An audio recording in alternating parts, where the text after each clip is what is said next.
Okay, this is Pastor Kevin Lindley. It is Monday. It's the 1st of June today, and this is the Holy Spirit Chronicles, part 52. I'm going to be going into the throne room description continued, and I'll start right off with the hub. The throne room has the center of all activity in heaven and on earth. A good illustration would be a bicycle wheel, or a wheel on a covered wagon like the pioneers moving west to Oregon. In the center of the wheel is the hub, where the axle is attached. The hub would be a picture of the throne room in heaven. Then there would be the spokes protruding from the hub out to the rim of the wheel, like a railroad switchyard. Now, the amazing part to me was that the multiple dimensions of the throne room that there was a wheel within a wheel. It was shaped like a sphere. And in Ezekiel, though it's not actually talking about the throne room, it's talking about living creatures that accompany the Holy Spirit. But let me read this to you. Ezekiel chapter 1, verse 16. The appearance of the wheels and their craftsmanship was like the gleam of beryl, and all four had the same form. Their appearance and craftsmanship was like a wheel within a wheel. The description's pretty interesting because this wheel, this sphere, could move this way, that way, up, down, in all different directions. And so a wheel within a wheel is how it was described. And then it's described even further in its activity. Pretty amazing study of that alone, and we'll talk more about that in the future because this is the Holy Spirit Chronicles, and Ezekiel has a lot to say about the Holy Spirit. The throne room is spherical in shape.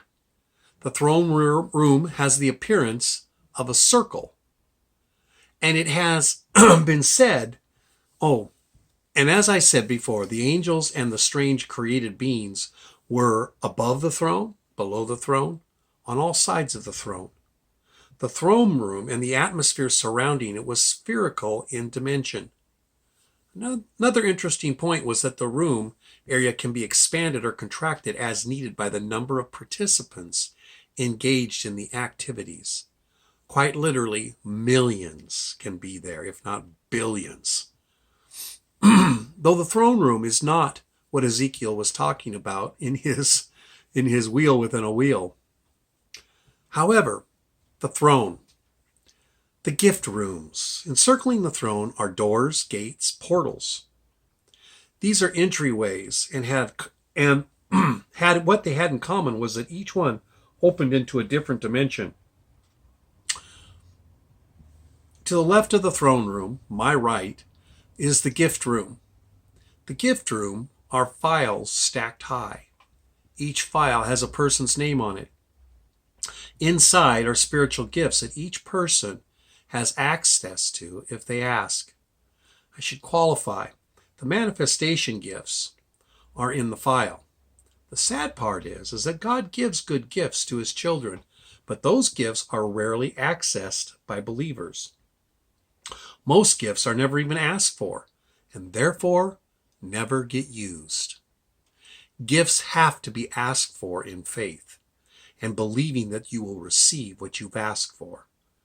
See 1 Corinthians chapter 14 and Luke 11 through 13. And you might want to check out James chapter 1.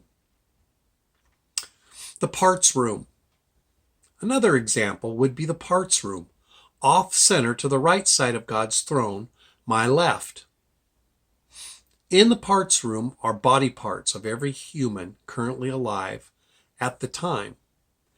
This room is active as the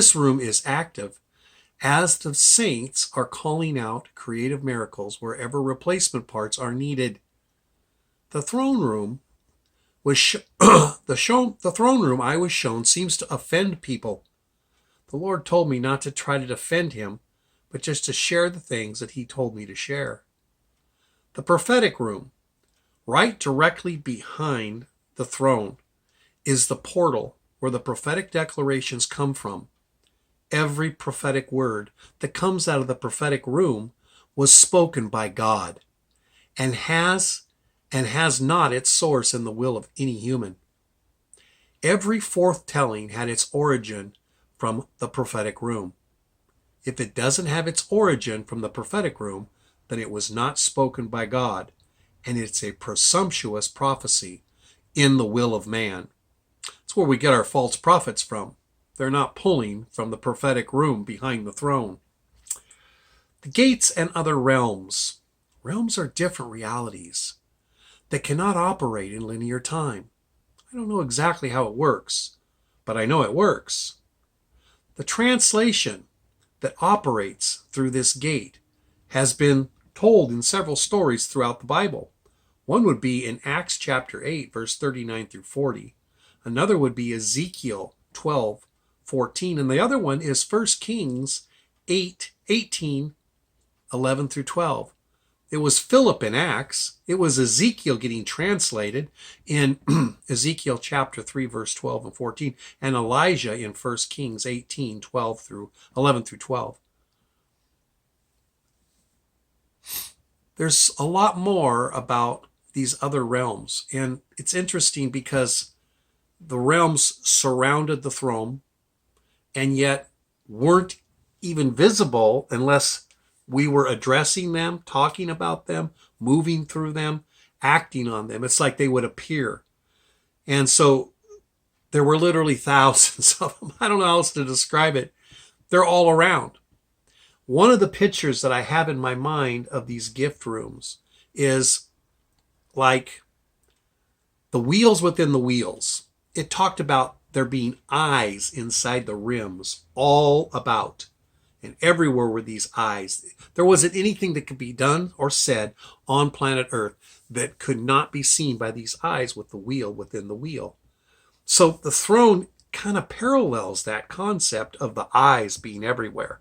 And then there were seraphs. It talks about these strange animals that had all these weird appearances, and there was even eyes underneath the arms and the legs and the wings, and they could see all these things from every direction.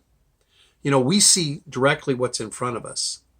When you go into war, you got you want to have your back of your partner. And so they're right behind you because they're looking the other way and I'm looking this way. So I got a 180 view out to the side and they've got a 180 view. And back to back, we can see both directions. But that isn't so in heaven. In heaven, it's a whole different animal. It's a whole different structure. And vision is 360 degrees, even more, because it's the other way too. It's a wheel within a wheel. And the throne room is spherical. More tomorrow. Holy Spirit Chronicles. I'm Pastor Kevin Lindley of Winston Assembly in Winston, Oregon. God bless you.